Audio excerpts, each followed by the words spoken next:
जी hello दोस्तों, मैं हूं कमर चीमा। उम्मीद है आप लोग ठीक होंगे। दोस्तों, प्राइम मिनिस्टर मोदी ने प्रोटोकॉल तोड़ा और जो चाइनीज़ एफएम है, फॉरेन मिनिस्टर वांग यी, उनसे उन्होंने मुलाकात की। नॉर्मली आपको पता है कि जो प्राइम मिनिस्टर मोदी है वो फॉरेन मिनिस्टर्स को नहीं मिलते। That is an important development. और फॉरेन मिनिस्टर को मिलने का मतलब ये होता है, और चाइनीज़ फॉरेन मिनिस्टर को मिलने का मतलब ये है कि हम नॉर्मलाइजेशन चाहते हैं, हम चीज़ों को पुरसुकून तरीके से हल करना चाहते हैं। ये इसका मतलब है। Stable, predictable and constructive relation चाहते हैं। और वो कहते हैं जी अच्छा, अब देखें इंपॉर्टेंट इंटरेस्टिंग चीज़ क्या है। India and China, they are both competitors. अच्छा, मैं इसमें ये बातें करते हैं कि नहीं जी हम कॉम्पिटिटर नहीं हैं, हम ऐसे नहीं हैं, वैसे नहीं हैं। कॉम्पिटिटर्स हैं, सीधे सीधे कॉम्पिटिटर्स हैं। लेकिन वो समझते हैं कि अगर हमने ये चीज़ हो गई तो कंपटीशन ख़त्म हो गया, तो चीज़ें ही ख़त्म हो गई। सो चाइना जो है उसने मेजर डेवलपमेंट हुई है। वो क्या कि चाइना ने फर्टिलाइज़र के ऊपर, रेयर अर्थ के ऊपर, टनल बोरिंग मशीन्स के ऊपर जो रिस्ट्रिक्शंस हैं वो रिमूव कर दी हैं। वो रिस्ट्रिक्शंस रिमूव कर दिए हैं। ये इंडिया की इकोनॉमी के लिए इसके बहुत बहुत लॉन्ग टर्म इम्पैक्ट है। इंडिया को जो कुछ चाहिए इंडिया वो लेगा, क्योंकि इंडिया को रेयर अर्थ मटेरियल नहीं आ रहा था। अच्छा, एक बात है, चाइनीज बड़े स्मार्ट हैं। वो चाइनीज नहीं इंडिया को कहते हैं कि टिकटॉक खोलो, वो नहीं कहते। वो कहते नहीं खोलते तो ना खोलो, क्या नुकसान कर लोगे हमारा, या क्या हो जाएगा, सो व्हाट। समझ रहे हैं आप बात। चाइनीज इस मामले में बड़े स्मार्ट है। सो अब इंडियंस इंडियंस की एक ही प्रॉब्लम थी, प्रिडिक्टेबिलिटी। ये प्रिडिक्टेबिलिटी चाहते हैं इंडिया के अंदर। अब कारोबार में predictability, for example rabi season आ रहा है, वहां पे सप्लाई चेन जो है वो फर्टिलाइजर की खराब हो रही है। चाइना मेजर सोर्स है फर्टिलाइजर इंपोर्ट का। पूरी दुनिया का ग्लोबल फर्टिलाइजर सप्लाई जो है वो टेंशन में है, और 2022 में तो ज़्यादा है। तो खाद, हम पाकिस्तान में तो हम इसको फर्टिलाइजर को खाद कहते हैं। सो फर्टिलाइजर महंगी तो प्रोडक्ट महंगी, क्रॉप महंगी तो आगे आपको खुद ही पता है। सो जो चाइनीज़ फॉरेन मिनिस्टर वांग जी हैं, उन्होंने मुलाकात की है मोदी साहब से, और यही कहा है कि मैं जनाब आ रहा हूँ, मैं आ रहा हूँ। तो आपको इस चीज़ से अंदाज़ा हो जाएगा कि what is basically going on, what is going on. Indians जो हैं उन्होंने बड़े क्लियरली सिग्नल दिया है कि ये 7 साल बाद जो मोदी साहब वहाँ जा रहे हैं, वो चाइना को बताना चाहते हैं कि we have done a great deal and great thing for you. बहरहाल, एक चीज़ मैं आपको बताता चलूँ, this is something very significant. और आपको ये भी पता है कि चाइनीज़ फॉरेन मिनिस्टर पाकिस्तान भी आ रहे हैं। वो पाकिस्तान भी जा रहे हैं, आ रहे हैं, बल्कि मैं तो पाकिस्तान में हूँ। और ये पाकिस्तान चाइना का जो स्ट्रेटेजिक डायलॉग है उसको होस्ट करने जा रहे हैं। और इम्पॉर्टेंट चीज़ क्या है, अगर आप देखें उधर अमेरिकन क्या कर रहे हैं, उधर अमेरिकन इंडिया पे सैंक्शन ठोक रहे हैं। वो मैं भी सुन रहा था, उसकी जो president of the United states हैं, उनकी स्पोक्स पर्सन को सुन रहा था। वो एक ही चीज़ कह रही थी कि हमने जनाब सैंक्शंस लगा दी हैं, हमने सैंक्शंस लगा दी हैं, और इसका मतलब यही है कि हम बेसिकली इंडिया का बिहेवियर जो है वो बदलेंगे, और हम रशिया का बिहेवियर भी बदलेंगे। वो एक ही चीज़ जो है वो बार बार बार बार वो कह रहे हैं। अब मुझे ये लगता है जो जो नरेंद्र मोदी ने प्रोटोकॉल तोड़ा है, ये इसीलिए तोड़ा है because China is giving India so much now. And what is that so much? That so much is कि जैसे कि ट्रेड, कारोबार, बहुत सारी ऐसी चीज़ें हैं, बॉर्डर के ऊपर चीज़ें जो है वो सॉल्व होंगी, म्यूचुअल ट्रस्ट होगा, स्ट्रेटेजिक कम्युनिकेशन होगी। ये चाइनीज़ कहते हैं स्ट्रेटेजिक कम्युनिकेशन होनी चाहिए। चाइनीज़ का स्ट्रेटेजिक कम्युनिकेशन का मतलब पता है क्या है? आओ लार्जर फ्रेमवर्क में बात करें, आओ हर चीज़ के ऊपर बात करें, आओ Let's talk at every platform. Let's talk through every angle. Let's engage on everything. Let's engage on Indonesia, on Indo-Pacific. Let's engage on South China Sea.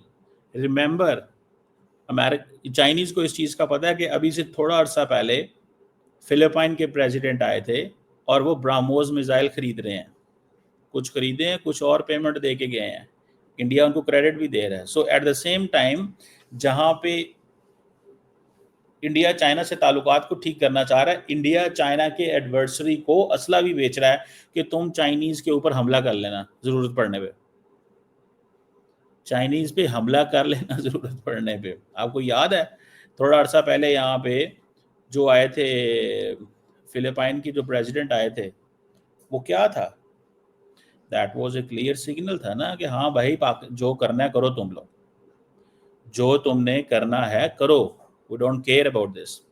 So Indians जो है वो बड़ा खुल खिला के खेल रहे हैं, इस चीज को चाइनीज को भी समझ है। अब चाइनीज स्ट्रेटेजिक कम्युनिकेशन की बात कर रहे हैं, नरेंद्र मोदी को मिलने का मतलब ये होता है वांग जी, इट मीन्स कि चाइना डिलीवर करेगा, चाइना के साथ चीजें बहुत बेहतर हो गई हैं, ठीक है। और वांग यी ये कहते हैं कि जनाब हिस्ट्री जो है वो हमें बताती है कि हमारे बड़े स्टेबल रिलेशन रहे हैं। सो ये जो चीज़ है कि जो अभी एससीओ कॉन्फ्रेंस, मैं तो खैर एससीओ को कुछ भी नहीं समझता फ्रैंकली स्पीकिंग। एससीओ बस वो नशिस्तम बर्खास्तम और ये चीज़ ही है कि बैठो खाओ पियो घर जाओ, बस ना वो किसी के काम आती है, ना उसका कोई मैंडेट है, ना वो पाकिस्तान कहता है हमारे मुल्क में दहशतगर्दी होती है, एससीओ कुछ भी नहीं कर सकती। इंडिया भी यही कहता है कि जी फॉर एग्जांपल जी कश्मीर में हमारे दहशतगर्दी हो रही है, ओके फाइन, बट क्वेश्चन ये बनता है भाई साहब बताएं ना, फिर क्वेश्चन ये बनता है कि बताएं फिर एससीओ का क्या किरदार है। एससीओ जब दो मुल्कों को इकट्ठे नहीं लेके आ सकती। अब वांग जी ने बड़ा नरेंद्र मोदी को सीधी सीधी बात की है कि जो सेटबैक हुए हैं दोनों मुल्कों के दरमियान, this is not in the interest of both the countries. इसीलिए तो इंडियंस ने जो है वो चाइनीज को ताइवान पे बड़ी ठंडी स्टेटमेंट दी है। वो कहते हैं जी ये सारी की सारी जो जो जो ताइवान है, ठीक है, वो सारी बात है चाइना का रीड आउट जो अगर आप देखें कि उन्होंने ये कहा है Taiwan is a part of China, China जो है वो part of Taiwan is part of China. So Indians इस वक्त चाइना चाइना के ऊपर बात नहीं करना चाहते, इंडियन सिर्फ एनर्जी के ऊपर, मोमेंटम के ऊपर, इन चीज़ों पे बात करना चाहते हैं। लेकिन इंडियंस ने बात सारी पाकिस्तान के ऊपर की है, टेररिज्म, पाकिस्तान दहशतगर्दी फैलाता है, पाकिस्तान ये करता है, पाकिस्तान वो करता है, उन्होंने बात तो की है ना हमारे ऊपर। नहीं समझ रहे आप बात, they have spoken about this. वो क्यों बोले हैं पाकिस्तान के ऊपर, क्यों बोले हैं वो, बिकॉज उनको पता है कि पाकिस्तान जो है ये, चाइना से बात करो और पाकिस्तान को रोको, चाइना से बात करो और पाकिस्तान को रोको। चाइनीज तो कभी बात नहीं कर सकते पाकिस्तान के साथ इस तरह की, क्योंकि चाइना तो ये कहता है पाकिस्तान दहशतगर्दी कहलाता ही नहीं है। चाइना ने एक दफ़ा नहीं 10 दफ़ा ये बातें की हुई हैं। चाइना भी यही कहता है कि पाकिस्तान विक्टिम है, चाइना भी ये कहता है पाकिस्तान विक्टिम है। इस चीज़ को जहन में रखें, चाइना ये कहता है पाकिस्तान विक्टिम है, और ये चीज़ जो है वो चाइनीज एक दफ़ा नहीं बार बार कहते हैं। उन्होंने इंडिया के इस पूरे नैरेटिव को बाय नहीं किया था। अब मोदी साहब जो है वो भी पूरी की पूरी जो जैसे कहते हैं ना, एक जो रिलेशंस है रशिया और चाइना के, वो इस वक्त India is just talking about Russia China, Russia China, India is not talking about the United states. For example Narendra Modi ने ये कहा, आज ट्वीट की उन्होंने एक्स पे, उन्होंने कहा जनाब बहुत मज़ा आया वांग जी से मिलकर, शी जिनपिंग जो है उसने कजान से मुलाकात हुई थी इंडिया चाइना ताल्लुकात के ऊपर, अब मेरी मुलाकात उनके साथ तियानजिन में होगी एससीओ के ऊपर। Stable, predictable, constructive ties. Stable, predictable, stable और प्रिडिक्टेबल जो अमेरिका के साथ नहीं है। So India is not talking that we should go for stable, predictable ties with the United States. India wants stable, predictable relations with other countries. Putin से भी उन्होंने कल बात की है, प्रेसिडेंट पुटन से मेरी बात हुई है और मैंने उनसे बात की है कि प्रेसिडेंट ट्रम्प के साथ जो तुम्हारी मीटिंग हुई है उस हवाले से डिस्कशन हुई, क्योंकि इंडिया ये कहता है कि ये जो तुम जंग बंदी नहीं करोगे तो हमारा तो तबाही मच रही है, हमारे लोगों पे तो 50% टैरिफ लग गया है। अब मोदी साहब के ऊपर भी प्रेशर है, क्योंकि आज भी मैं इंडिया के वो क्या नाम है उसका यार जो फाइनेंस मिनिस्टर, आई थिंक मैं उसको सुन रहा था, वो यही कह रहा था भाई कि इंडियंस जो हैं वो अरबों डॉलर कमा गए हैं, इंडियंस अरबों डॉलर कमा गए हैं। और वो कमा किस तरह गए हैं कि वो कहते हैं जनाब कि वो प्रॉफिटिंग कर रहे हैं, वो प्रॉफिटिंग कर रहे हैं इस तरह कि उनको इस चीज़ का एहसास है कि यहाँ पे जो कुछ बिजनेसमैन हैं वो अच्छे भले पैसे बना रहे हैं। इंडिया के अंदर कुछ बिजनेसमैन अच्छे भले पैसे बना रहे हैं क्योंकि वो तेल जो है वो सारे का सारा ले रहे हैं।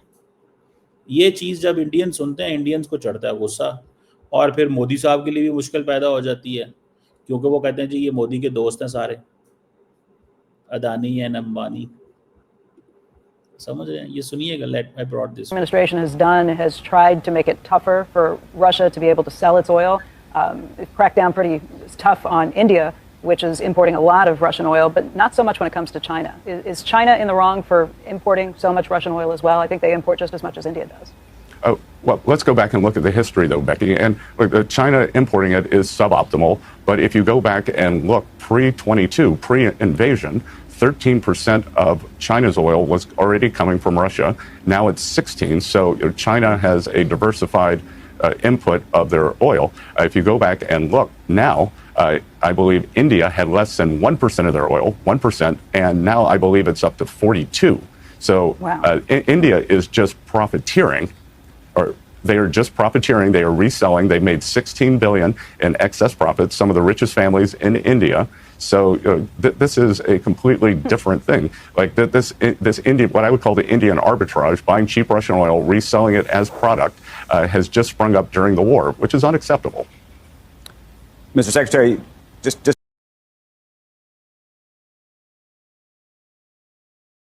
वो कह रहे हैं ये अनएक्सेप्टेबल है भाई साहब, सॉरी हम इंडिया को ये नहीं करने देंगे, अनएक्सेप्टेबल है। हम हो ये यूएस ट्रेजरी सेक्रेटरी है भाईजान, ये कोई आम बंदा नहीं है, ये मैं नहीं हूँ जो बात कर रहा है। तो वो जितनी भी इंडिया की स्ट्रेटेजिक ऑटोनॉमी थी या जो कुछ इस तरह का वो सोच रहे थे, वो सारे का सारा उन्होंने पकड़ के क्या इधर आओ तुझ दसो सानू, इधर आओ दसो, ठीक है। सो ये एक चीज़ जो है वो मुझे नज़र आती है, and that is there.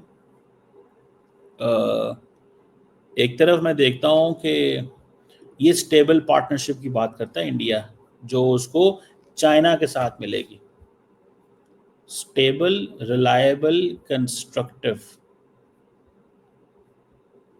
Stability and reliability सबसे इंपॉर्टेंट चीज़ होती है।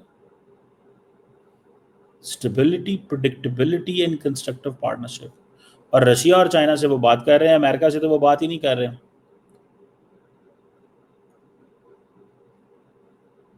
सो ये आप समझ लें कि जो चाइनीज़ फॉरेन मिनिस्टर हैं, मैंने वैसे कुछ हलकों से पाकिस्तान में समझने की कोशिश की है कि what is all about India China ties. देखिए, इंडिया और चाइना का जो रिलेशनशिप है ना, उसमें एक there is a historic mistrust है जो इतनी जल्दी नहीं जाएगा। उसकी वजह ये दोनों, इंडिया कहता है मैं बराबर हूँ, पाकिस्तान कहता है कि हम चीन के बराबर नहीं हैं। ये जो प्रॉब्लम है ना, इंडिया अमेरिका को कहता है मैं बराबर हूँ, दूसरे मुल्क को कहता है मैं बराबर हूँ, फलां मुल्क को कहता है मैं बराबर हूँ, यहाँ से प्रॉब्लम आ रही है। सो ये ममालिक सारे के सारे क्या कर रहे हैं, वो कहते हैं ठीक है तुम बराबर हो तो बराबर हो गए भैया, आओ यहाँ पे बैठते हैं, देखते हैं कौन क्या कर रहा है। लेकिन आप देखें ना, चाइनीज़ जो वाइस फॉरेन मिनिस्टर है, उनका नाम है मिया देवू। उन्होंने इंडिया के इंडिपेंडेंस डे जो है वो बीजिंग में अटेंड किया है। इंडिया को वो बहुत ज़्यादा अहमियत दे रहे हैं यकदम। और वो इसीलिए दे रहे हैं बिकॉज उनको पता है इस चीज़ का। ठीक है, वेल अब देखें कि अब मैं एक बात बताऊं, अब चाइनीज़ ने जो स्टेटमेंट्स देनी शुरू की हैं उसे कई दफ़ा हो सकता है पाकिस्तान में थोड़ी सी परेशानी हो कि यार ये तो इंडिया के बहुत करीब हो गए, ये तो इंडिया के बहुत करीब होते जा रहे हैं। मिसाल के तौर पे आज चाइनीज़ फॉरेन ऑफिस ने स्टेटमेंट दी कि पाकिस्तान और चाइना हमारे इम्पोर्टेंट नेबर्स हैं और फ्रेंडली कोऑपरेशन की बात करेगा। मज़ा तो तब है ना कि चाइना पाकिस्तान और इंडिया को टेबल पे बिठाए और मामला ठीक हों। अगर ये चाइना और ये नहीं बिठा सकते, जो कि कोई भी नहीं बिठाना चाहता, कोई भी नहीं चाहता भारत और पाकिस्तान टेबल पे बैठे। उसकी वजह क्या है? अगर भारत और पाकिस्तान टेबल पे बैठ जाएंगे तो जिन लोगों ने असले बेचने हैं, जिन लोगों ने अपनी ग्रेट पावर प्रोजेक्शन करनी है, वो कैसे होगी? और डोमेस्टिकली माहौल इंडिया और पाकिस्तान का इस तरह है कि अभी तो जंग हुई है, लेकिन आज चाइनीज ने कहा है कि China and Pakistan are iron clad friends and all weather strategic cooperative partners. और हमारा जो बायलैटरल रिलेशन है is not affected by any third party and does not target any third party. So iron clad, so वो Chinese और Indians के दरमियान मसला रहना है, वो मसला कभी भी ठीक नहीं होना। मैं आपको आई कैन टेल यू बड़े क्लैरिटी के साथ, बहुत ही क्लैरिटी के साथ मैं आपको बता सकता हूँ, ये मसला कभी भी नहीं उनका सॉल्व होना, ये मसला रहना है। देखते हैं कितनी देर रहता है या क्या होता है या किस तरह होता है, लेकिन ये मसला रहना है। और आप देखेंगे कि आपको पता चल जाएगा इस मसले से कि ये एक लॉन्ग टर्म जद्दोजहद और बहस और लड़ाई है। लेट्स सी कि मोदी साहब ने जो प्रोटोकॉल तोड़ा है, मोदी साहब देखें एवं नहीं प्रोटोकॉल तोड़ता, मोदी ने प्रोटोकॉल तोड़ा बिकॉज मोदी को पता मुझे इससे कुछ मिलेगा। मोदी एवं नहीं चीज़ें कर देगा, मोदी को पता है कि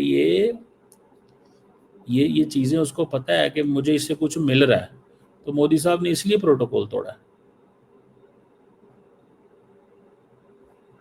ठीक है जी। सो मुझे ऐसा लगता है कि बड़ी पैमाने पे चीज़ें हो रही हैं इंडिया और चाइना में, एंड इंडियन समझते हैं कि हम कामयाब हो गए हैं। जो पिछले 5 साल से हमने मिलिट्री डिप्लोमेसी को अहमियत दी, फिर पॉलिटिकल डिप्लोमेटिकली हमने इंगेज करने की कोशिश की, कि वो सिग्नल्स इंडिया दे रहा था, वो समझते हैं हम कामयाब हो गए। और वो समझते हैं कि अगर फॉर एग्जांपल जो 2020, 21, 22 में इंडिया और चाइना की सिचुएशन चल रही थी, अगर उस वक्त अमेरिका भी ऐसे करता तो मोदी साहब तो गया था ना। वो समझते हैं कि हम कंपैरेटिवली सेफ हैं, कंपैरेटिवली सेफ है, this is what they are saying, comparatively safe है। बट कितने सेफ हैं, क्या है, only time will tell. Let's C.